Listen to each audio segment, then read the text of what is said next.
What the Feminism is a well researched podcast which sheds light on intersectional feminism in India. Though recommended for everyone, it is largely aimed at South Asian audiences. If anyone is hurt by any feminist comment made in this podcast, we advise you to get checked for a possible condition of misogyny, misandry, homophobia, or something of that sort. Our socials are always open for suggestions or messages. Thank you for tuning in, and I hope you enjoyed this episode.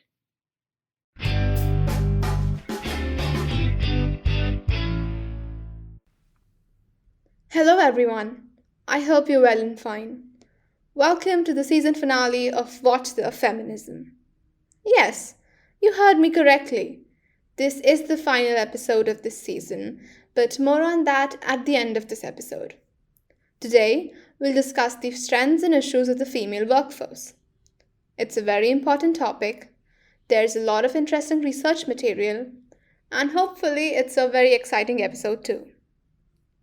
So, when we talk about women in the workforce, we talk about a wide array of women who work in different conditions. We talk about both skilled and unskilled labor. We talk about women in sectors like education, STEM, business, and even the sex industry. And we also talk about paid and unpaid work. To clear things up, let's jump into some statistics. Contrary to my excitement, the numbers which I will read out now are not that jolly. At 21%, India has one of the lowest female participation rates in the world for paid work, which means that 79% of Indian women, aged 15 years and above, do not even seek paid work. The reason I'm stressing over terms like paid and unpaid is because almost every woman is continuously navigating between these two types of labor. Paid jobs stretch from office posts to roles like maids, where work is recognized and some form of payment is given to the worker, while unpaid labor is something that we see every day. Women doing daily household jobs to support their spouses, children, and family. A woman may not have a job, but it is highly likely that she would be working the entire day in her own home, completing daily household tasks. Because of this, the labor force participation rate does not accurately capture the participation of women in the economy.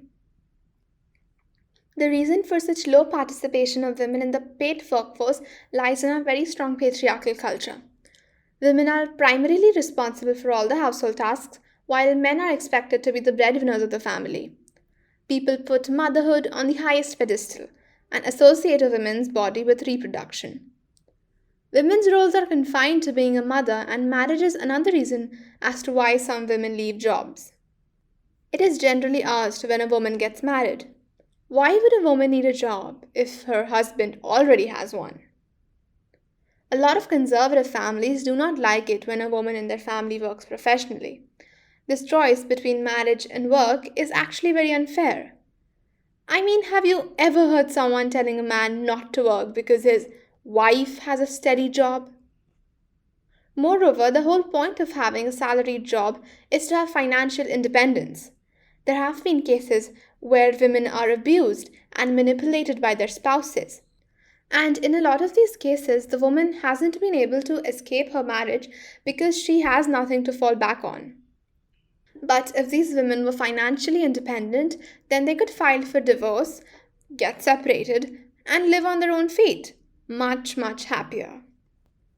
So, what about women who work professionally and have a paid job? So, when we talk about paid jobs, we talk about a huge ocean where different people are working in different areas for different reasons. For one, we can talk about women in high positions of power, and we can also talk about women who work as house helpers or work in factories. We can talk about women who are passionate about what they do, and we can also talk about women who are working because they have no other means of livelihood. Different women face different hurdles, and we'll get to them one by one. When we talk about the most marginalized sections of the society, like Dalits or Adivasis, we see that these women work outside of the house in far greater proportions.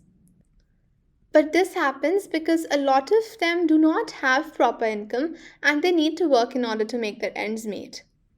Casteism is still rampant in India, and these women face such problems while searching for a job.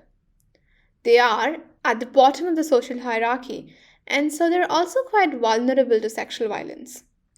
This makes working very difficult for them. The process of globalization has also affected Dalit women considerably. With the introduction of new farming techniques, women have lost their traditional work in the agriculture sector. Women used to collect greens, fish, and shells from fields for their food requirements for free. This is no longer available to them. Job security for laborers, small farmers, and factory workers is very low, and this is another reason as to why some women do not feel safe working. Poverty has driven large numbers of Dalit women into sex trade to earn for their families. As I mentioned earlier, some women do not have the privilege of choosing jobs. They are deprived of so many factors like education, safety, and opportunities that no matter how hard they try, the system makes it impossible for them to achieve the best.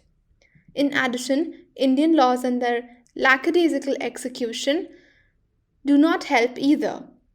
There are lots and lots of people who are victims of human trafficking, many of them even children. It is said that every year 4 girls in India enter prostitution, 3 of them against their will. Prostitutes also face a lot of social stigma, sexual violence, and are treated very badly. Even women who work in professional workplaces face sexual harassment on their way on transports, at working places, educational institutions, and hospitals, even at home and in police station when they go to file complaints. Sometimes women are assigned under men with an immediate supervisory position. This power difference gives male perpetrators an opportunity to exploit the subordinate women.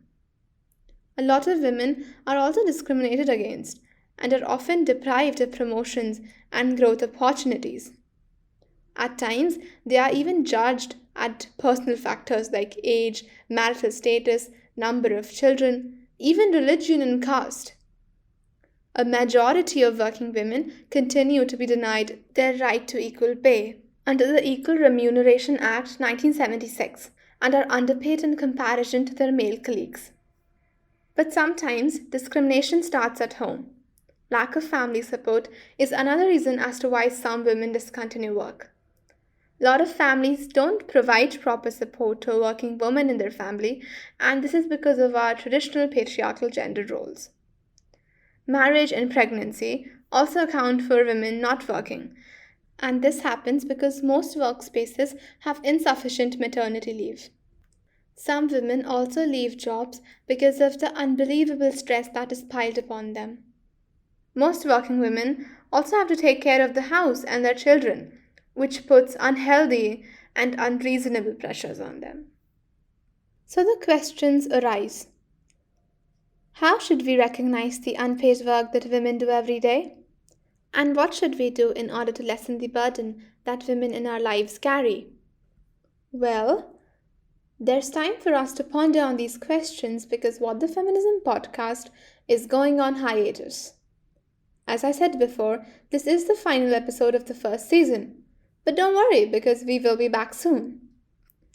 I tried to make the first season very brief and wanted to explore an average Indian woman's life. Oh, I'm sorry. No woman is average, but you get the point.